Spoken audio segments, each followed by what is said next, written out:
Hey guys, welcome to my channel, Realm of Ori.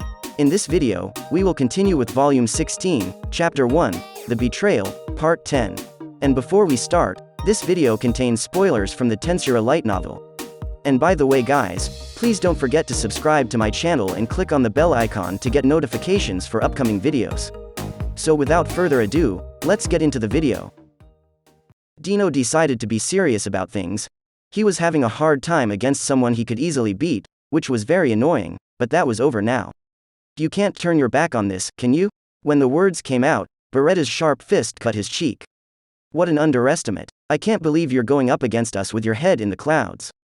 The Osiris rapier of Apito flew by as well. Dino tried to stay away from the sting because he knew it would hurt. I thought I was a lot better than these guys, but maybe I was just too sure of myself. I didn't think I'd have such a hard time, even with two opponents at once. Dino wasn't sure of himself, and he wondered if he was weaker now that he had been lazy for so long. He still had the strength to do it because he had time to think about it, but he didn't have the self-awareness. Apito attacked from behind, using Beretta as a shield.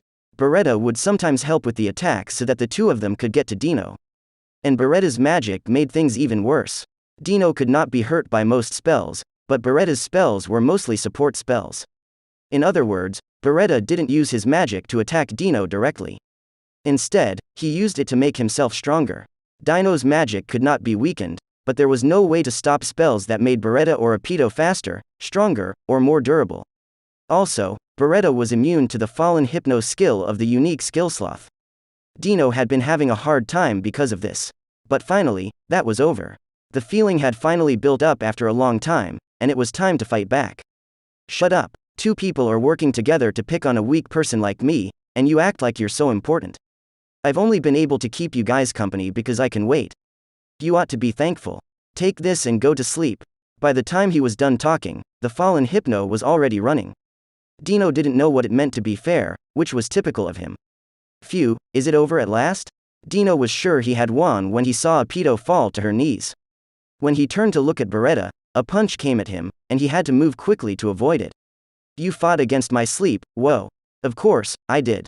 Even getting caught once was a mistake, so how could I do it again? Beretta was able to come up with a solution because the demon race was able to deal with strange things. He was able to stop feeling sleepy with his unique skill, Double Crosser. Seriously, well, I'm sorry for Apito, but I'll just let her die and bring her back to life. Dino was more impressed than upset by how well he was following the rules to win. I can't believe he's kept things so even with me as his opponent up to this point. It's because Beretta and the others are so good, not because of me. So, I will have to use that. Dino knew a sneaky move. He didn't want to use it because it would remind him of bad things, but he had no choice. I'll admit it, you should be proud of getting me to take you so seriously. As soon as Dino yelled this, he let out the power he had been holding back. Ultimate skill, Heavenly King Astartes. This is the ultimate skill that Veldinava gave him. Confirmed. The evolution of the unique skill, Sloth, through creation of the ultimate skill Heavenly King Astartes. Successful. Dino's Sloth had a unique trait. The more lazy he was most of the time, the stronger he got. In simple terms, it was possible to build up energy. Dino used this to his advantage, turning the unique skill sloth into the ultimate skill sloth king, Belphegor. Dino's secret move was to do that. So, Dino made the Sloth King Belphegor as a way to show how powerful he was. This power was now aimed at Beretta. Now go to sleep, Fallen Catastrophe. The laws were changed, and the good things started to turn back into bad things. Whether the person was alive or dead, this temptation made them stop doing things. Sloth is truly the most terrifying part of the 7 Deadly Sins series. It made Dino feel good. He tried to carefully kill Beretta so that he couldn't move for a while. So, destruction was chosen, but it turned out to be stronger than expected. Beretta was gone, and it would take him a while to get back on his feet. Dino didn't care that he took the bracelet with him because he thought Ramiris's power would be enough to handle it. Also, if he had been nice to Beretta, he wouldn't have been able to do his job. Dino thought in a careless way, don't blame me if you die. But, hey, even Beretta is only a mid-level player compared to the rest of Demon Lord Rimiru's minions. Dino had every right to feel like complaining. Even a troublesome opponent like Beretta was still a lower level being who hadn't yet learned an ultimate skill. He wasn't even the Demon Lord himself, he was just one of his subordinates. Dino thought about the fact as he shook with fear. If the most important people in the labyrinth had stayed, would he have been able to win even if he was on his own? Dino was angry, so he looked at Ramirez. He touched Ramirez's body when he saw that she was sleeping. He could have reached out and touched her. Ramirez became a small piece of light. Then it turned into a butterfly and started to fly around Dino. It was like it was making fun of him. Hey, no way. Am I hallucinating? He didn't want to believe it, couldn't believe it. But there was no other way to describe what happened. There was no doubt that this battle was being watched. His next opponent would be much more dangerous, for sure.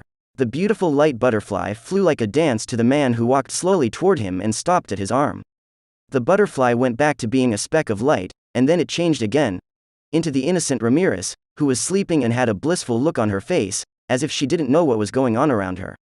Beretta, who had been brought back to life in some way, treated Ramirez, who had made his forearm her bed, with respect. Please take care of Ramirez-sama, Beretta Dono. Yes, you can trust me. Do you want help? No need. I am enough by myself. This person was moving. Mist Lord, Zegion was the man who stood in front of Dino. The powerhouse of this maze. In order to advance, Zegion had cocooned himself, but his consciousness had never been asleep. When Veldora asked him, he knew exactly what was going on in the labyrinth. With the help of absolute defense, he was able to make sure Ramirez was safe. This was also clear to Dino. Really, you have to be joking. Those are how Dino really felt. Just when he thought he had finally beaten the enemy, a new one appeared out of nowhere, and its only goal was to show him where his hand was. I was right. Since Rimuru is such a smartass, it makes sense that he would choose this kind of strategy. At this point, the plan has gone wrong. Dino was aware of how strong Zegion was as well. He was a strong humanoid from the race of Insectars, and he also came from the Demon Lord seed. He was liked by the Demon Lord Rimuru and had gotten very good at fighting because of it.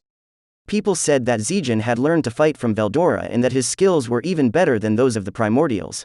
That was Zegion, who was thought to be the king of the labyrinth. When the Imperial army came into the labyrinth, Zegion killed all of them with an incredible amount of power. Dino took the chance to watch the fight and came to the conclusion that Zegion couldn't be beaten in a fight. But the most important thing was that he hadn't done anything but fight physically. He hadn't used any mental or spiritual attacks, let alone an ultimate skill. He didn't even seem to use a unique skill. No. Is his distortion field skill enough on its own to get him to the highest level? Dino, who was skilled at mental assaults, believed that it was still controllable because it was a physical ability. At this point, all he could think about was the party from the day before. Rimuru, the Demon Lord, had given Zegion some kind of power on that day. Under the guise of a celebration reward, he started an evolutionary ritual that woke up his subordinates who had done well in battle. In fact, some of them, like Gabble and others, had grown much stronger and were now sleeping as they evolved. It was a lot like the Harvest Festival for Demon Lords, so it wasn't surprising that Zegion had learned new things. But even so, isn't that strange? How is it that even his subordinates can become as powerful as Lord Rimuru? I can understand if an awakened Demon Lord subordinates are at the level of Demon Lord seed, but if even his subordinates are at the level of an awakened Demon Lord, that's too much of a foul. Even Dino, who had been around for a very long time, could not have seen this coming. Guy could not have done something like that. No, when all is said and done, this will never end. In the first place, it's crazy that he treats the Primordials like simple subordinates. No matter what that kind of guy does, it shouldn't be a surprise anymore. Dino was mad at Rimuru on the inside. They were the strongest demons, so they could have stopped Dino right in his tracks. With a Primordial as an opponent, the superiority and inferiority of existence values could not be a sure thing. Dino thought it was very strange that Rimuru would use such beings as his minions. Dino thought it would be best to stay as far away as possible. And yet, he could compare the Zegion in front of him to those Primordials. He was obviously not from here. More than just being a million class, his strong aura made it seem like he had an infinite amount of power. A power that was bigger than numbers. It was an aura that only the most powerful people could give off. It also meant that Zegion had an ultimate skill, just like Dino. This is why I don't like to work. Dino was upset that he had gotten the bad end of the deal. He let out a sigh of defeat and tried to find the best way to move forward, but good ideas were hard to come by, and time doesn't wait for anyone.